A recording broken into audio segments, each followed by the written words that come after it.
मैं अनंता स्वागत करती हूँ आप सभी का आपके अपने परिवार फतेह इंग्लिश एकेडमी पे। दोस्तों केवीएस के इंटरव्यू और डेमो की प्रिपरेशन करवा रही हूँ। तो इंटरव्यू में जब आपको हॉबी बताना है, तो अगर आपकी गार्डनिंग हॉबी है तो इस गार्डनिंग हॉबी से क्या क्या के प्रश्न बन सकते हैं इंटरव्यू में, और आप गार्डनिंग हॉबी का यूज़ करके कैसे अपने बच्चों के अंदर क्या क्या वैल्यूज़ क्रिएट कर सकते हैं। ठीक है, तो क्या क्या फ़ायदे हैं आपकी गार्डनिंग हॉबी का और किन किन बातों का ध्यान रखना चाहिए अगर आप इंटरव्यू में एज ए अपनी हॉबी बताते हैं गार्डनिंग। ठीक, देखिए हॉबी तो बताना पड़ेगा ही, कोई ना कोई आप हॉबी बताएंगे ही, क्योंकि हॉबी तो एक ऐसी चीज़ होती है ना जिसको करके आपको मज़ा आती है। ठीक है, और वो चीज़ आपके पास अवेलेबल भी होती है। ठीक, तो इसमें सबसे पहले आपको पहचानना है कि टाइप्स ऑफ टूल्स कितने हैं, मतलब कि आप गार्डनिंग करते वक्त कौन कौन से टूल्स यूज़ करते हैं। ठीक, तो मैं आपको टेलीग्राम चैनल फतेह इंग्लिश एकेडमी 0.6M पे टेलीग्राम पे आपको इसकी PDF दे दूँगी, उसमें टूल्स वगैरह भी ऐड कर दूँगी, तो वहाँ पे जाके आपको मिल जाएगा। ठीक है, और ये एक हो गया क्वेश्चन बनता है कि कौन कौन से टूल्स यूज़ करते हैं आप गार्डनिंग करते वक्त। और सेकंड है अलग अलग तरह की क्रॉप्स, फ्लावर्स, वेजिटेबल्स, तो इनकी स्पेशलिटी आपको थोड़ी बहुत पता होनी चाहिए। ठीक है, क्योंकि आप गार्डनिंग करते हो तो ऐसा तो है नहीं कि बिना सीज़न के आप वो चीज़ लगा दे रहे हो। तो जब आप सीज़न देखोगे, मौसम देखोगे, तभी तो वो चीज़ वो पेड़ लगाओगे, वो पौधे लगाओगे। तो इसकी आपको क्वालिटी पता होनी चाहिए। ठीक है, अब नेक्स्ट इसमें क्वेश्चन आ जाता है question number third. Question number third है कि कीटनाशक दवा के बारे में आपको पता होना चाहिए, खरपतवार नाशक पता होना चाहिए, उर्वरक दवा पता होना चाहिए। ठीक है, और क्वेश्चन नंबर 4 पूछ ले सकते हैं वो आपसे कि गार्डनिंग से जुड़े समस्या, खेती से जुड़े समस्या और उनके निदान, खेती से क्या क्या समस्या होती हैं, क्या क्या उसके निदान होंगे, और ये बताइए कि पौधों को क्या चीज़ें नुकसान करती है। तो इस तरह की क्वेश्चंस आपसे पुट अप किए जा सकते हैं, तो आप इन सब क्वेश्चंस को पहले से तैयार रखिए। ठीक, अब इसमें नंबर 5 क्वेश्चंस ये बन सकता है कि ये जो पर्यावरण का चेंज हो रहा है ना, ये क्लाइमेट चेंज हो रहा है, तो ये किस तरह से आपके प्लांट्स को प्रभावित कर रहा है, किस तरह से आपकी क्रॉप को प्रभावित कर रहा है। तो इस तरह से आपसे गार्डनिंग से क्वेश्चन पूछ सकते हैं। ठीक है, अब इसमें 6 पॉइंट आ जाता है कि बच्चों को गार्डनिंग से आप कैसे सिखाएंगे, मतलब बच्चों को गार्डनिंग आप कैसे सिखाएंगे। तो सबसे पहले आपको ना बच्चों को कोई भी चीज़ सिखाते वक्त तो सबसे पहला आपका काम है मोटिवेट करना। ठीक है, किसी भी आपको क्या करना है, बच्चों की मतलब कि उनको मोटिवेट करना है भाई, क्योंकि कोई भी अगर काम करोगे सबसे पहले उनको मोटिवेट करोगे, तभी वो उत्सुक होंगे, उस तत्पर रहेंगे, रेडीनेस रहेगा, तभी वो सीखेंगे उस चीज़ को। ठीक, तो इसमें सबसे पहले आपको महत्व बताना है कि गार्डनिंग करने का महत्व क्या क्या होता है। तो इसमें महत्व में आप सबसे पहला पॉइंट आप दे सकते हो, ए पॉइंट, कि पेड़ पौधे हमारा जीवन होते हैं। तो सबको पता है भाई, पेड़ पौधे हमारे जीवन होते हैं, हमें ऑक्सीजन मिलता है, हमें खाने की चीज़ें मिलती हैं, हम टोटल डिपेंडेंट हैं पेड़ पौधे पे, ये उनको एहसास दिला देना है। ठीक है, बेशक वो फूल का ही पौधा क्यों ना हो, क्योंकि फूल का भी पौधा एक ऐसा पौधा है जहाँ से हनी भी आती है, अपना उसका नेक्टर लेती है और वहाँ से ले जा कर के हनी बनाती है। तो ओवरऑल क्या है ना, यहाँ पे एक सर्कल चल रहा है, हम लोग पेड़ पे डिपेंड हैं और पेड़ हम पे डिपेंड है कि हम उनकी रक्षा करें। ठीक है, तो ये चीज़ें बच्चों को समझानी है। ठीक, और इसमें इसको हम समझाएंगे। ठीक है, आपको बोलना है कि ये सारी चीज़ें हम समझाएंगे, पेड़ पौधों को नुकसान समझाएंगे कि पेड़ पौधों को किन किन चीज़ों से नुकसान होता है और हमें नुकसान नहीं करना चाहिए, क्यों नहीं करना चाहिए, क्योंकि हमारा जीवन है पेड़ पौधे, और पेड़ पौधे को पानी देना हमारा कर्तव्य होना चाहिए, हम डेली पेड़ पौधों को पानी दें।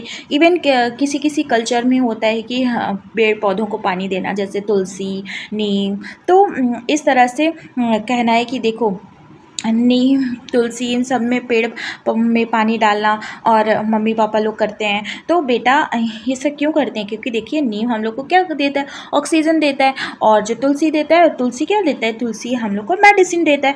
तो इसलिए हम लोग नीम, तुलसी वगैरह में भी पानी डालेंगे, तो और इससे जुड़े जुड़े हाँ और भी पेड़ पौधे में पानी डालेंगे, तो क्या होगा ना बेटा कि हर जगह हरियाली फैलेगी और हमें ठंडी ठंडी हवा मिलेगी। तो इसी तरह से हम पानी देना हमारा कर्तव्य होता है, ये हम उनको समझाएंगे, और ये जो तुलसी और नीम का हम एग्जाम्पल ले सकते हैं। ठीक है, तो अब इसमें आ जाता है सेकंड कि हम क्या करेंगे ना कि जो 5 जून पर्यावरण दिवस होता है ना, तो 5 जून को बेसिकली स्कूल बंद रहता है, बट क्या होता है कि कभी कभी जैसे वेकेशंस में भी 5 जून को कुछ खुल जाता है 1-2 घंटे के लिए स्कूल का कार्यालय वगैरह, तो उसमें आप योगदान कि हमें आता है भाई गार्डनिंग आता है तो हम उसका हेल्प कर सकते हैं। या फिर इस तरह का जो आपका बायोडाइवर्सिटी डे है, अच्छा ठीक है, मुझे कमेंट में लिख के बताइएगा बायोडाइवर्सिटी डे 22 मई को है, 22 मार्च को है या फिर 22 अप्रैल को है। ठीक है, इन तीनों डेट को क्या पड़ता है। ठीक है, ये 22 का ही कपल में चलता है। और ये इसमें ये पॉइंट ये आप जोड़ सकते हैं कि प्रोजेक्ट में, मॉडल में, चार्ट पेपर बनाने में हम हेल्प कर सकते हैं। भाई जिसको गार्डनिंग का शौक होगा उसे तो पर्यावरण के बारे में तो अंदाज़ा होगा ही ना, तो पर्यावरण के बारे में बता सकते हैं। ठीक है, पर्यावरण दिवस के बारे में ऐसे भी लिखवा सकता है, मतलब इस तरह से करके मॉडल चार्ट पेपर बनवा सकता है। ठीक है, कि कौन से मौसम में क्या कौन सी फसलें होती हैं, तो इस तरह से आपको जानकारी होगी तभी आप लिखा भी पाएंगे और इस तरह के क्वेश्चंस पूछे जा सकते हैं। आपको इन सब चीज़ों के लिए प्रिपेयर रहना है। ठीक है, अलग अलग पौधों की विशेषता भी पूछी जा सकती है और आपको बच्चों को अलग अलग पौधों की विशेषता भी बतानी है। ठीक, किस पौधे की क्या विशेषता होती है। और अच्छा, एक चैप्टर था ये हिंदी का रिमझिम बुक का, तो उसमें क्या था ना, 3 भाई थे। अब वो मुझे उसका चैप्टर का नाम अभी नहीं याद आ रहा, बट उसमें 3 भाई थे, तीनों को घर बनाना था। तो पहले तीनों भाई जो है आम के पेड़ के पास गए, फिर उसके बाद केले के पेड़ के पास गए, फिर कोकोनट के पेड़ के पास गए। तो उसमें क्या था ना कि कहानी के जरिए पेड़ों की विशेषताएं बताई जा रही थी। तो यहाँ पे क्या है ना कि पेड़ों की विशेषताएं भी बताना टीचर का काम होता है। ठीक है, अब यहाँ से गार्डनिंग से क्या क्या फ़ायदे होते हैं, हिडन फ़ायदे, जो छिपे फ़ायदे हैं वो क्या क्या होते हैं। तो गार्डनिंग से फ़ायदा होता है कि जब बच्चा गार्डनिंग करना सीखता है, जब आप उसको सिखाते हो ना, स्कूल परिसर में आप सिखा सकते हो, तो आप क्या सिखाओगे, धैर्य। देखिए, आपने बच्चों से पेड़ लगवाया, अब बच्चे एक्सपेक्ट करेंगे बस दूसरे दिन बड़ा हो जाए, कुछ तो निकल जाए। तो आप क्या करोगे, नहीं बेटा, पेशेंस रखो, धैर्य रखो, धीरे धीरे जो आप मेहनत की हो ना, डेली पानी डालो, डेली पानी डालो, धीरे धीरे ये जो आपका मेहनत है ना, ये धीरे धीरे ग्रो करेगा और एक दिन आपको इसमें से पेड़ पत्तियाँ सब, मतलब कि पत्तियाँ फल वल दिखने लगेंगे। तो इससे क्या होगा ना, बच्चों के अंदर पेशेंस आएगा। ठीक, तो अगर पेड़ पत्तियाँ पौधे ये सब हरी भरी चीज़ें निकलने लगेंगी, उनका वर्क दिखेगा सामने उनको, तो एक तरह का सकारात्मक माहौल बन जाएगा, पॉजिटिविटी बच्चों के माइंड में क्रिएट होगी। और हार्डवर्क तो भाई होता ही है, हार्डवर्क भी जनरेट होगा। भाई हार्डवर्क करके ही तो वो गार्डनिंग करेंगे। और निरंतरता, परसिवरेंस, हाँ निरंतरता भी होगा क्योंकि वो डेली पानी डालेंगे, उसको सुरक्षित रखेंगे और उसको हार्म नहीं पहुंचाएंगे। तो इस तरह से एक तरह का निरंतरता जो एक क्वालिटी होता है वो भी जनरेट होगा। Living thing, non living thing के प्रति जो हमारा अटैचमेंट होता है, जो हमें नॉलेज होता है बच्चों को, तो वो हम दे सकते हैं कि देखिए प्लांट भी ना लिविंग थिंग होता है क्योंकि ये भी ग्रो करता है और ये भी सांस लेता है। तो इस तरह से हम प्लांट एग्जाम्पल लेते हैं। और इमोशनल कनेक्टिविटी होती है, क्यों, क्योंकि आपको इमोशनल कनेक्टिविटी करना पड़ेगा भाई।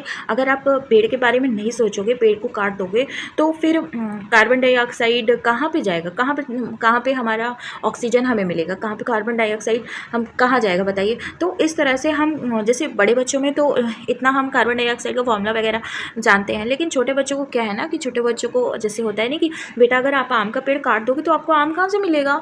तो इस तरह से अगर आप फूल का पेड़ तोड़ दोगे तो आपको फूल देखने को नहीं मिलेगा ना, फिर कितने सुंदर सुंदर फूल गिर जाएंगे। तो इस तरह से करके हम उन्हें इमोशनली कनेक्ट करेंगे उनके एनवायरनमेंट से। ठीक, क्योंकि हम खुद ही इमोशनली कनेक्ट होते हैं, हमें अच्छा लगता है, हम गार्डनिंग करके हमें पॉजिटिविटी आती है, हमारे दिमाग शांत रहते हैं, तो उनको भी ऐसे ही होगा। ठीक, क्लीन एनवायरनमेंट का भी एक हो जाता है कि आप जब गार्डनिंग वगैरह करते हो तो सारी चीज़ें साफ़ सफाई अच्छे से मेंटेन करते हो, एनवायरनमेंट क्लीन होता है, मतलब कि एब्जॉर्बिंग ऑफ कार्बन डाइऑक्साइड होता है। तो इस तरह से कार्बन डंपिंग का सिस्टम आ जाता है।